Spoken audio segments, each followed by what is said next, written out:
Hi everyone, my name is Nicole Nark and welcome back to my channel where it is my goal to help you find your way home. The buying process lends itself to so many easy missteps, and if you're not careful, making these mistakes can make you lose thousands of dollars. Luckily for you, in this video, I am going to share the 8 biggest first-time home buyer mistakes so that you can avoid them. And make sure to stay tuned to the end of the video where I share the gut-wrenching one that I made as a first-time home buyer and how it cost me $5,000 right after moving into my home. So let's get right into them. Mistake number 1, contacting the listing agent. Now, when you're looking at homes, you may find yourself calling the phone number listed on a real estate sign, or contacting the agent on a listing for Zillow. If you do those things, you are contacting the listing agent, and the listing agent is the realtor that is hired by the sellers to sell their home. Why that is important is because that listing agent represents the seller and their needs.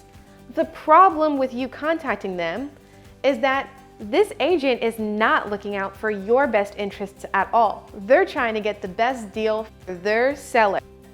So what is the solution? It's to find your own buyer's agent. Mistake number 2, running up a credit card balance. As a first-time home buyer, you may not know this, but your credit score can actually be checked multiple times throughout the transaction. I repeat, your credit score can be checked multiple times throughout the transaction, not just when you are filling out your pre-approval. So what's a problem with running up a credit card balance? The higher your credit card balance goes, the more that is going to affect your debt payments, and that goes into calculating your DTI. And your debt to income ratio, or DTI, is a very important metric that lenders look at to determine your loan eligibility.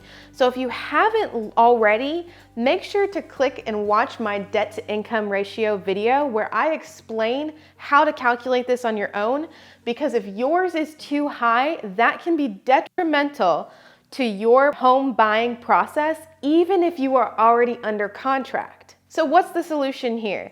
The solution is, don't go and buy a bunch of appliances and brand new furniture for your house on a credit card until you have closed on the house. A really great way to scare the crap out of your agent and your lender, if you're good friends with them, is call them up or send them a text and tell them that you just went and bought a new car. They will freak out and probably call you immediately. Or if your agent is not giving you a call back, just send them that text. I guarantee you they'll call you in 5 seconds. All right, guys, if you are learning something from this video, please give it a thumbs up. And if you haven't already, subscribe to my channel so you can join our community and find your way home. Mistake number 3, sharing your full pre-approval amount. Now, when you get pre-approved, you are going to want to run all around town and tell everybody that you know that you are getting ready to buy a house. But you want to make sure not to tell everyone how much you are getting pre-approved for. If the listing agent we talked about knows how much you are pre-approved for, then you've completely lost all negotiation power.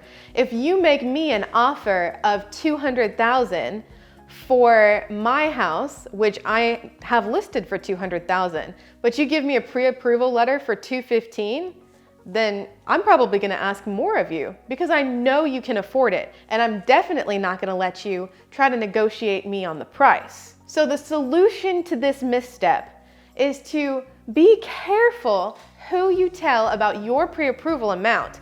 And a great tip here is when you are making offers on a property and you submit a pre-approval letter to go along with that offer, make sure that your lender is giving you a pre-approval letter that matches the offer price that you are making. That way, the seller or the listing agent doesn't think that you can afford a penny more than what you are putting on the table.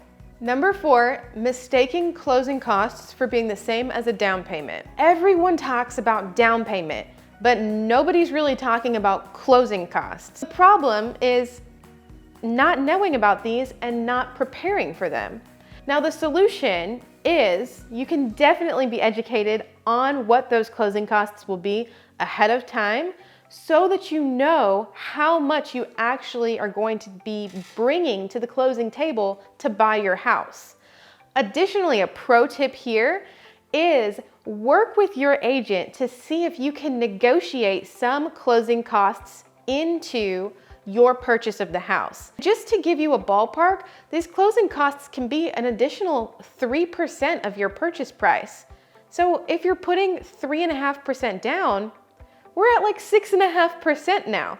If you're interested in learning more about closing costs, click up here and I have made a full video walking through what you can expect. Mistake number 5, not getting adequate home insurance. So the solution to this misstep is I always recommend that, especially as a first-time home buyer, you apply to get multiple different insurance quotes. This is great to do with your current insurance company for your car, or your lender and your agent can also put you into contact with great representatives. So at least get probably 3 different insurance quotes. Now, what you want to look for is actual cash value versus total replacement cost. Now, while an actual cash value policy may be cheaper when it's broke down into monthly payments, for that policy, you are actually paying for a depreciated version of your house. So let's say you buy a house from the 50s and God forbid something happens and you need to make a claim for your whole house that got destroyed. Your insurance company is going to depreciate that home and basically take its value but make it 70 years old. And they are going to give you the money for a 70-year-old house, and nobody wants that. So with a total replacement cost policy, you're going to be actually given the amount, if God forbid anything happens, to rebuild your home as it stands. That's a big differentiator between some home insurance policies that even experienced home buyers often overlook. So make sure that you are getting a fairly priced insurance policy, but one that does give you the coverage that you need. And always reach out to insurance providers. A lot of them understand that insurance verbiage is tricky and that you will likely have questions, and they're happy to help. Mistake 6, overlooking first-time home buyer programs. If you make the mistake of overlooking these programs and not even trying to apply, you could be losing out on free money towards your down payment that you could have easily qualified for. So the solution here is to look up the down payment assistance program in your area. The information can't hurt to know, and I would love for you to be able to keep extra money in your pocket. If you want to know more about down payment assistance programs, I've actually made a separate video specifically that talks through the different kinds. And it also has a link to where you can find the ones in your area. So I will link that above now. Mistake number 7 is not keeping enough money in the bank account for an emergency fund. If you do not have a little bit of extra money that you set aside in the bank for any repairs that you may need to do on your house, you could run into a problem if anything popped up. So a great solution to this is, whenever you do find out how much your mortgage payment is going to be each month, maybe round that up to the extra 100 and put that extra money into a bank account. That way, that little bit extra is saving on the side so that if anything popped up, you are not too stressed about covering that plumbing bill or the electrical bill. If nothing does pop up, then treat yourself to some new throw pillows at the end of the year. Mistake number 8, and the nearest and dearest to my heart, not checking the utilities before buying the house. If you don't look at the utilities on a house before buying it, you don't know, first and foremost, how much to budget for when you actually close on the house. And you may also fall into what I did. Right when I closed on my house, when I did not look at any of the utility bills, I started up my water with the water company, and all of a sudden I received this lovely bill in the mail with like an $800 water bill. And I was blown out of my mind. Not only did I not have the emergency fund that I talked about, so I didn't have that kind of money to pay the water bill, but I had no idea if that's how much water bills even cost or if that was out of the ordinary.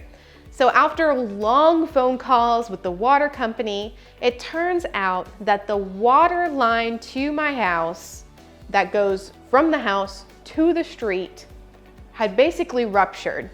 And if you don't know, any of those lines that connect to your house and from the street to the house, gas lines, water lines, any line that connects from the street to your house is your responsibility to take care of. I had no idea.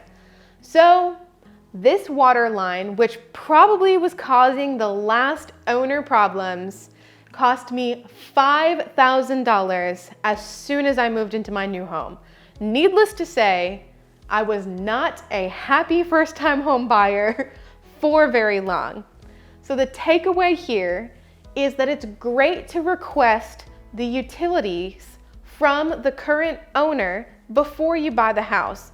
That way you can look at them, you know how much to budget for monthly, and you know ahead of time what those average numbers are so that you know if anything spikes and is out of the ordinary, you may have yourself a problem. That wraps it up. Those are the biggest mistakes that I can think of that you should try your best to avoid. Hopefully now you will, since you watched this video.